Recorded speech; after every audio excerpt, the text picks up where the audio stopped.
hoodie on, Trayvon Martin. I want to drive a car and not worry about getting pulled over and possibly not making it home to my mom that night, Philandro Castile.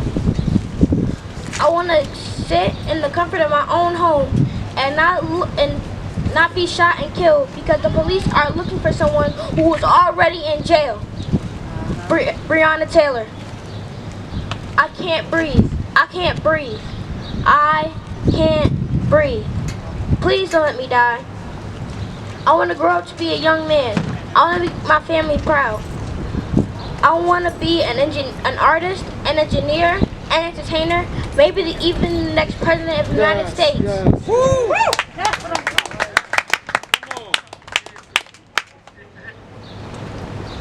I want to be a leader in my community and help others. I have my whole life ahead of me. The possibilities are endless, but I can't breathe. I can't breathe. I can't breathe. Please don't let me die. Those were George Floyd's last words as Officer Derek Chauvin pressed his knee on Mr. Floyd's neck for almost 9 minutes. I can't even hold my breath for 9 minutes. So how was he supposed to breathe? This was someone's father, son, brother, cousin, uncle, and friend. Enough is enough, and something has to change. Starting today, what will you do to make sure that I can breathe? What sacrifices are you willing to make today, tomorrow, and the next day so children like me will be able to breathe? Finally, I ask you to promise me if I don't make it to 12, it's not because you gave up on my hopes, my dreams, my generation, and our future. Promise me that if I don't make it to 12, it's because you can't breathe either.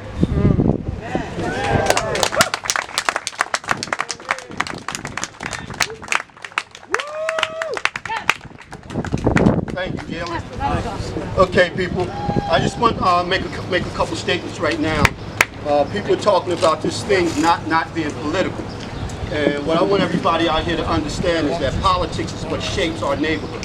And if we don't get involved in politics and know what our politicians are standing for, then we're a lost cause. We have to make sure that we hold these people accountable, know what their stances are. So therefore, I have a couple people that are running for office that I'm going to let get up here and talk to you right now. First, we're going to have Will Cunningham. If you don't mind, he's coming up to run for Congress. And then after that, we're going to have Bridget Harrison. Thank you for being here today, Pleasantville. My name is Will Cunningham, and I'm running to be your congressman. Now, all around South Jersey, we've had protests, we've had rallies, we've heard the chants. Now it's time for action. We are done suggesting what we want. We are now making demands. This story has played out for too long in our communities. I would know. My 13-year-old black body was thrown on the ground in Vineland and handcuffed. Wrong place, wrong time, but no wrong place, wrong time. America's my place. No wrong time, because it's always the right time to treat someone humanely. That's it. Black people are humans. We have humanity. See us, understand us, respect us.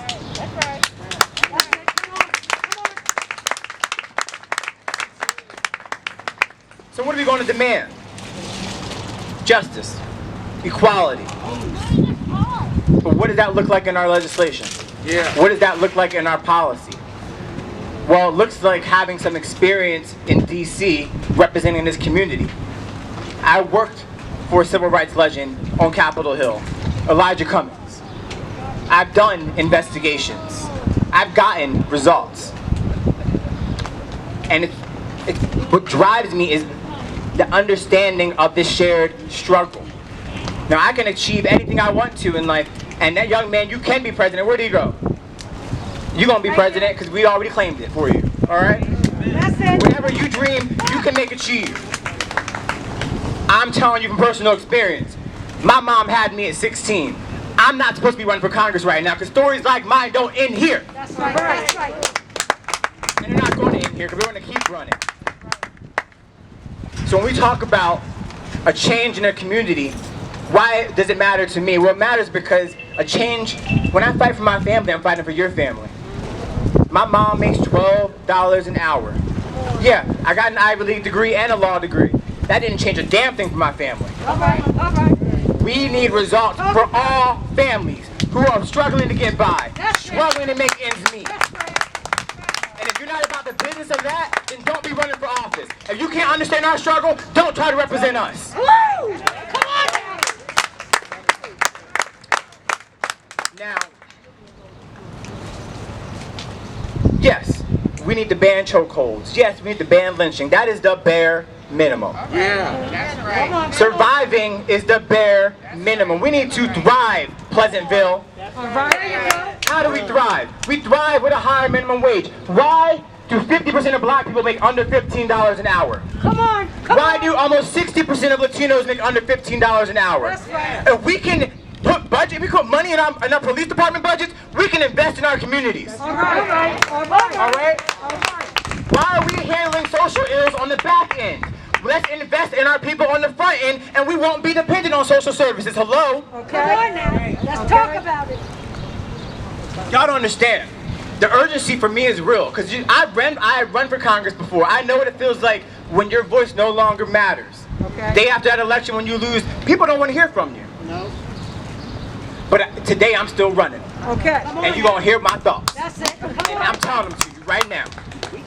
As long as I got a voice, I'm going to use it. You better. Now, we have such an opportunity. We've seen the election results from this past week. We saw black progressives from the Bronx to Kentucky. What we saw were people yearning for change, real change. South Jersey, it's our time. We are next. July 7th is our time. I am your candidate.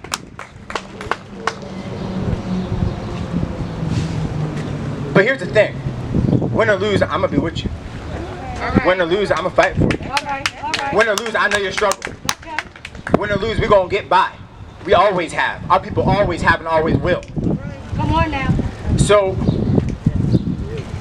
what we must be about is more than a sprint of outrage. There you go. We have to, the creation of change, and what we are doing now is about creating change in our communities for our futures. The creation of change must not be a sprint of outrage. It is a marathon of persistence. Come on. That's it. It is a marathon of persistence started by our ancestors. They ran that race every generation, and they handed that baton to the next generation of folks who were courageous enough to run and keep running. And they didn't tire, and neither will we. Too much is at stake, and too many lives have already been lost. So we are going to do what we need to do, because we don't have a choice. And I'm going to be with you to the very end. My name is Will Cunningham. I'm running for your congressman.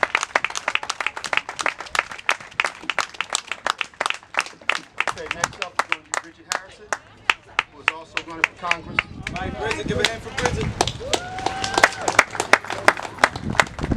Thank you. I know that this is not a political event. We are here both to mourn, but we are also here to celebrate some small progress that was made with the George Floyd Policing Act this week.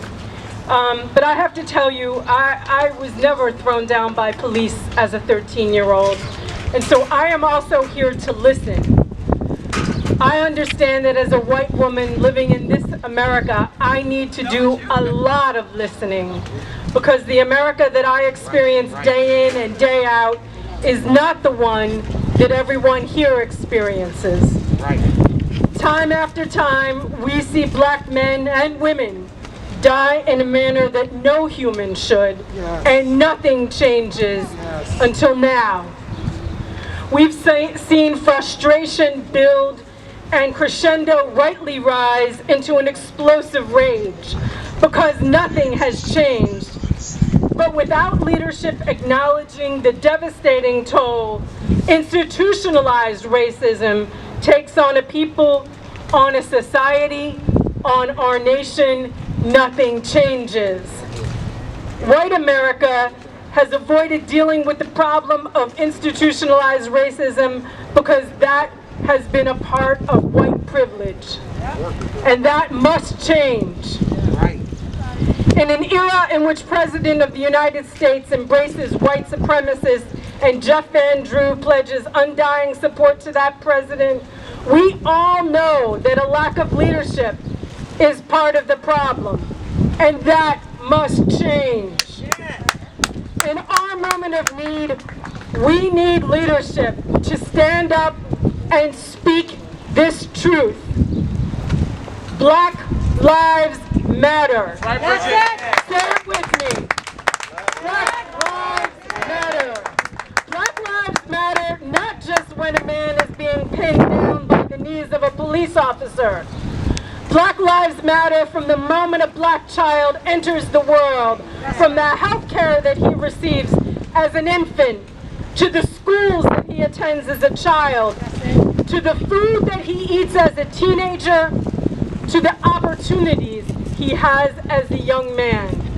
It matters when that young black man is arrested for selling something on the streets of Pleasantville that people are making millions selling in Aspen, Colorado. Come on now.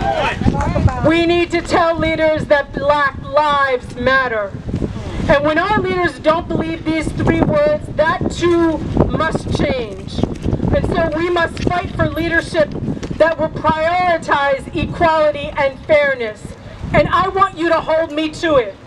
I want you to have me here if I'm lucky enough to serve in your House of Representatives. I want you to hold me accountable.